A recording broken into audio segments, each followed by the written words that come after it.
ሄለን በፖሊስ እየታደነች ነው። ሄለን ቤት ውስጥ የለችም። ከቤት ውስጥ ከዋል ካደር ካለች ቆየት ብላለች። እናም ፖሊስ መጥቶ ሲጠይቅ መሲ ነበረች በአጋጣሚ ያገኛትና የት ነው ያለችው ሲላት ለጊዜው የለችም፣ እቤት ከመጣች ሰንበትበት ብላለች ትለዋለች። እኮ የት ነው ያለችው የት ሄደች እያለ ያፋጥጣታል። አንቺ የቤቱ ኃላፊ ነሽ ወይስ ምንድነሽ? አይ እኔ ያው ቤተሰብ ነኝ ስትለው ልጇ ግን አለ እሱን እጠራልሃለሁ ትለዋለች።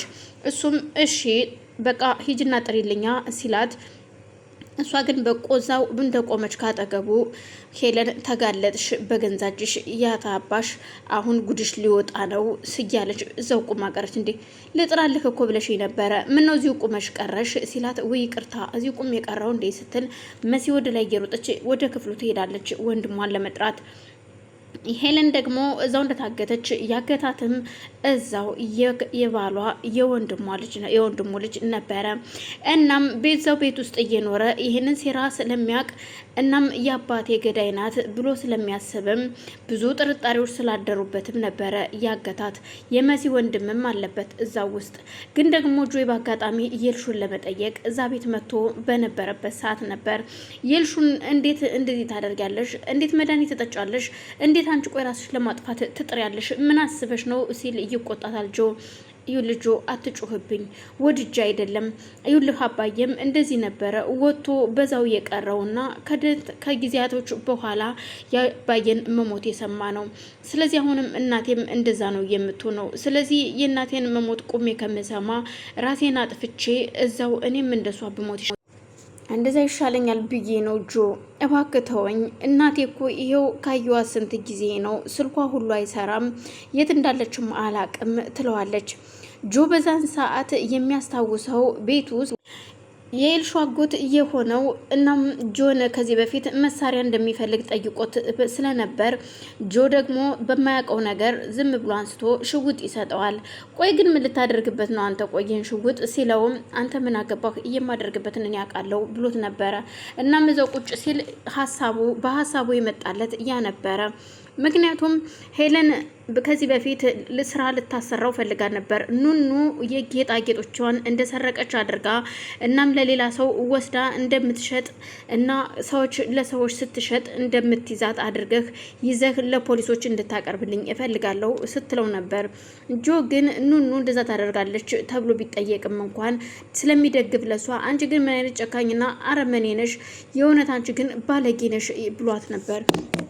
ልጅቷን ምን ያህል በዚህ ልክ የምታሰቃያት ሲላት የነበረውን ሁሉ ማስታወስ ጀመረ።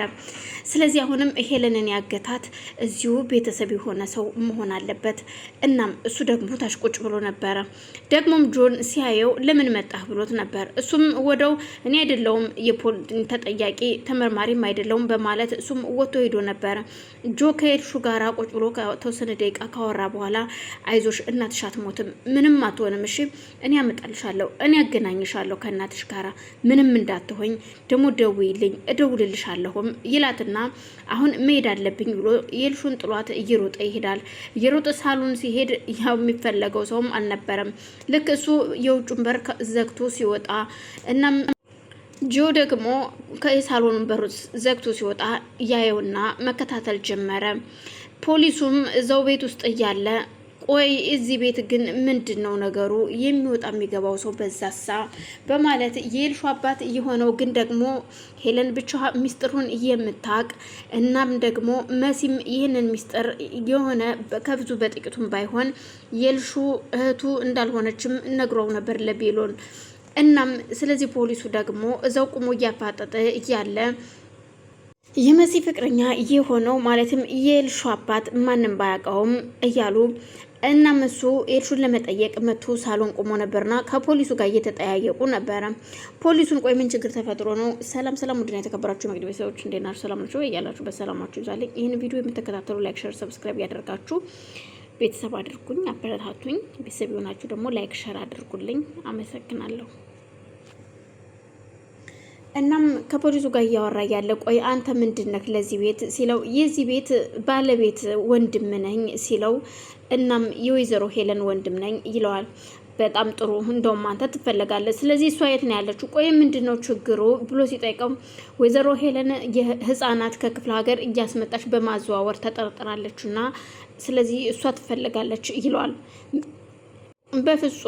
በፍጹም ይህን እንድታረግ አትችልም ሄለን እንደዚህ አይነት ስራ የምትሰራ ሰው አይደለችም ሲል እሱም ይከራከርላታል።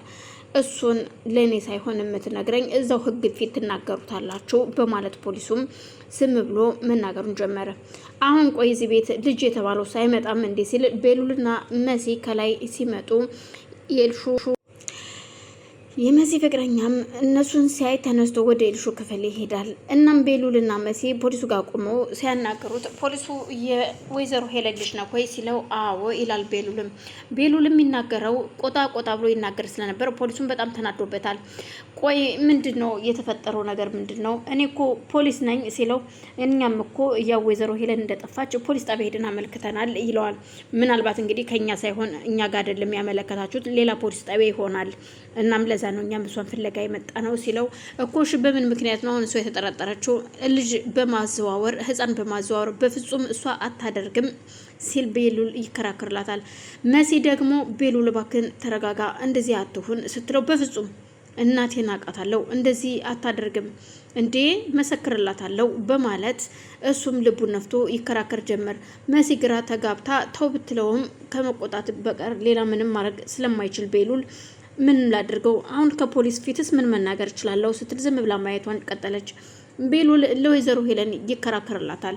ፖሊሱን በል አንተም ራሱ ወደ ማረፊያ ክፍል ስላለብህ ናን ሄድ ይለዋል። በፍጹም አንተ ራስህ ፖሊስ መሆንህ ያጠራጥረኛል መታወቂያህን አሳየኝ በማለት ይጠይቀዋል። ፖሊሱም እኮ እኔ ስራዬ ነኝ እንደ ህፃን ልጅ አይደለም እዚህ መጥቼ የምጨቃጨቀው ስራ ክቡር ነው አንተ ህፃን ነገና ስለዚህ ና አሁን ጊዜን አታቃጥልብኝ በማለት ይዞት ለመሄድ ሲል መጀመሪያ መታወቂያህን አሳየኝ ምክንያቱም የህግ ባለሙያ ካልሆንክ አንተም ተጠያቂ ነህ ይለዋል። እሱም የማዘዣ ወረቀቱን ሲሰጠው ቤሉል እኔ አይቼዋለሁ የማዘዣ ወረቀቱን እኮ ትክክል ነው ስህተት የለበትም ሲል በቃ ችግር የለውም መሲ እሄዳለሁ ምንም ችግር የለውም በማለት ተነስቶ ቤሉልም ከፖሊሱ ጋር አብሮ ይሄዳል። እባክህ ፖሊስ እባክህ ልጁ በሌላ ነገር ስለተበሳጨ ነው እንጂ የእውነት የሚያናግሩ ነው አይደለም እኮ እባክህን ስትለው አንቺ ዝም በይ አርፈሽ ተቀመጭ በማለት ፖሊሱም መሲን ሲናገራት መሲም ግራ ተጋብታ ወደ አብረው ተከትላት ትሄዳለች። ኑኑ ኤልሹን ከጠየቀች በኋላ ወደ ሳሎን ስትወርድ እናቷ ሳሎን ቁጭ ብላ ነበረ። እማ ቆይ መሲን አይተሻታል ወይ ስትላት